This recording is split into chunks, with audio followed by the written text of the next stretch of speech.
sambil ngabuburit, kita akan ngadongeng sejarah Sunda. Sekarang yang akan dibahas adalah tentang kota yang paling tua di Tatar Sunda yang namanya dipakai hingga kini. Jadi kalau kita membaca sejarah tentang Sunda, ada suatu kota yang dipakai dari dulu sampai sekarang.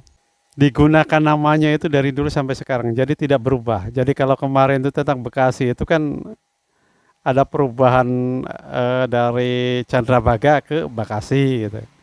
Ada nama kota di Tatar Sunda itu yang dari dulu namanya itu tidak berubah-ubah, adalah Kuningan. Jadi sekarang kan ada Kabupaten Kuningan. Nah itu Kuningan itu tidak berubah dari dulu hingga sekarang namanya itu. Jadi meskipun Kuningan, kota Kuningan itu telah mendeklarasikan bahwa hari jadi kota Kuningan itu terjadi pada tanggal 1 September tahun 1498. Yaitu peristiwa diangkatnya Adipati Kuningan, nama aslinya Suranggajaya, kemudian diangkat menjadi penguasa Kuningan oleh Syarif Hidayatullah atau Sunan Gunung Jati. Kemudian dia terkenal dengan nama Adipati Kuningan. Tapi sebenarnya sejarah Kuningan itu lebih jauh dari itu. Tentang Kuningan ini banyak diceritakan sebenarnya di naskah-naskah Sunda itu. Naskah Carita Parahyangan, kemudian diterangkan di lebih lanjutnya kan di naskah Wangsakerta. Jadi sebenarnya Kuningan itu adalah kota yang paling tua. Jadi Kuningan itu telah ada pada abad ke-7 Masehi. Penguasa yang tercatat dengan tahun pemerintahannya adalah Sang Pandawa. Jadi dulu itu ada namanya Sang Pandawa. Nama aslinya sebenarnya Wiragati, kemudian terkenal dengan nama Sang Pandawa. Dia berkuasa dari tahun 671 sampai 723 Masehi. Jadi Sang Pandawa, penguasa Kuningan dari tahun 671 hingga 723 Masehi itu mempunyai anak wanita yang bernama Dewi Sangkari. Dewi Sangkari itu menikah dengan Resi Guru Demunawan.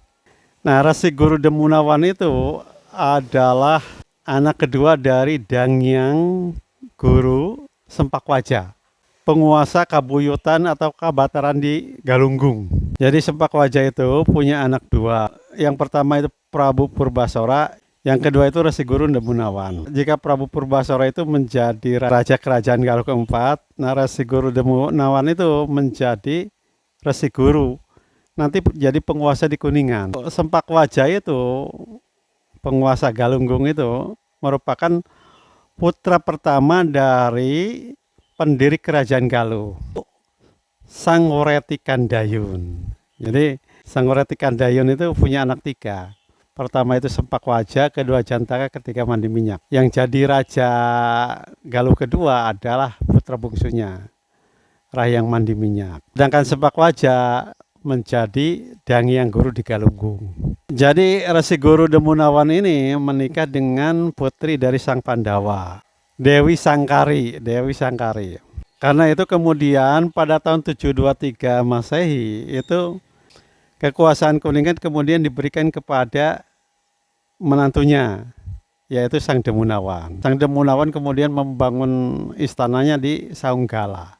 Nah, Saunggala ini, kalau diceritain Saunggala ini nantinya pernah menjadi ibu kota kerajaan Sunda di era awal Prabu Darmasiksa dan anaknya Prabu Ragasuci. Tetapi Prabu Darmasiksa itu kalau nggak salah 12 tahun di sana itu memindahkan ibu kotanya ke Pakuan.